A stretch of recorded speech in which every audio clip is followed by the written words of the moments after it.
our first speech is going to be an icebreaker.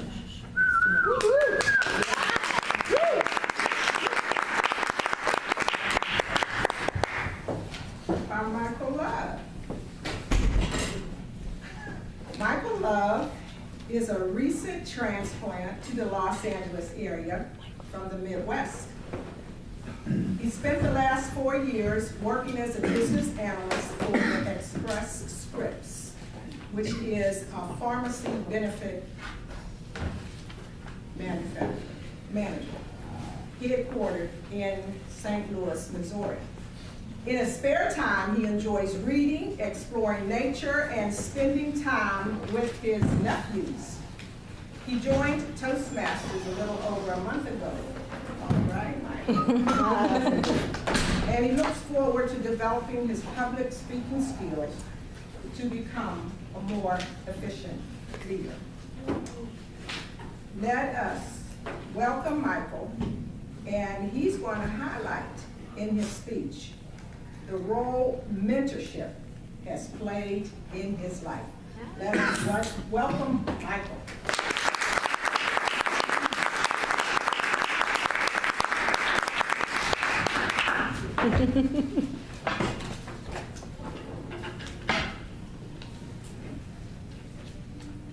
How often do we take time to reflect on the people who influenced our life? Think for a moment. Who were the important men and women that shaped you? Was it a family member, a close friend, your spouse, or maybe something you read or seen on TV? For me, it was my brother Chris. Mrs. Toastmasters, fellow Toastmaster, and honored guest. I grew up in Sandusky, Ohio, which is a small town in the northeast part of Ohio. Growing up as a young man in Sandusky, the expectations were simple.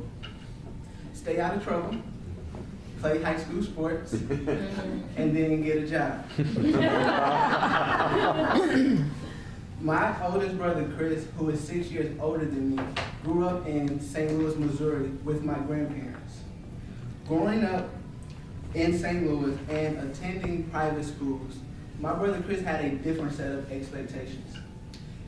Chris was expected, or more or less required, to excel academically, to be actively involved in school, and to attend college. And as you could probably guess, me and him, we had a different perspective whenever it comes to school and education.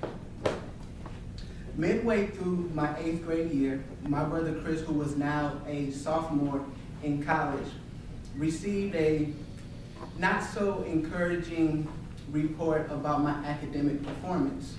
He was extremely upset. So from that point forward, he began to challenge me from afar to start taking school seriously so that I can go to college. Now I'm going to be completely honest with you. It took me a while to grasp the whole idea of taking school seriously because going to college just didn't seem realistic to me.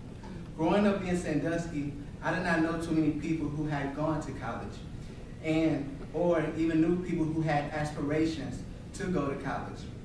In fact, my friends and I thought the people who went to college were rich kids that got straight A's, and star athletes. And I'm not afraid to admit I didn't fall in any of those categories. By the time I made it to my sophomore year of high school, my brother picked up on the fact that I had no intention of going to college. So he invited me to spend a week with him at Southern Illinois University, which was the college he was attending. Once I was on campus, Chris did everything he could to make college more appealing to me. He knew that I was very social back home. So Chris had introduced me to his friends who were in a fraternity. The members in his fraternity were known for their academic excellence, as well as known for having a good time on campus. Throughout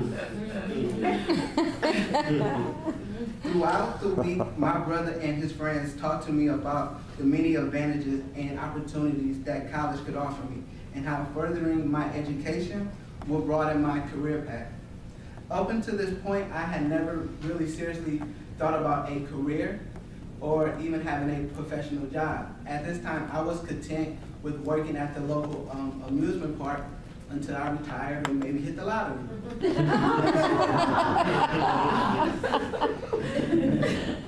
But during my visit, all of them did a really good job of putting things in perspective for me. Outside of talking with my brother and his friends during my week-long visit, I had the opportunity to sit in on my brother's classes, meet with his professors, and attend several campus events. These experiences opened my eyes to life outside of Sandusky and made college seem not only possible, but something that I wanted for myself. After returning from my college visit, my entire approach to school changed. I stopped trying to be the most popular kid at school, and then I started focusing on being the best student I could be. I began improving my grades and taking the necessary steps needed to get into college.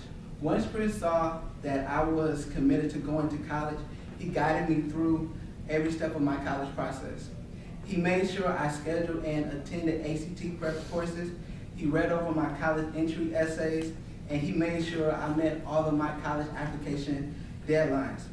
By the end of winter break of my senior year of high school, I was accepted to 6 out of the 9 schools I applied to. Wow. Yes. I went on to attend and graduate from St. Louis University, where I received degrees in business administration as well as African American studies. Wow. I also pledged Alpha Phi Alpha Fraternity Incorporated, Oh. which was the fraternity that I had a chance to meet while visiting my brother. Without the influence and guidance from my brother, I would not have attended college, joined a prestigious fraternity, or have the career ambition I have today. And I will probably still be in Sandusky working at an amusement park. Before I go, I would like to leave you all with a question and a challenge. Who is the most influential person that pushed you to do more or simply inspired you with their actions? Who come to mind? I challenge you to give that person a call this weekend and just tell them thank you. It will really go a long way. And I challenge you to take a vow to do the same for someone else. Thank you.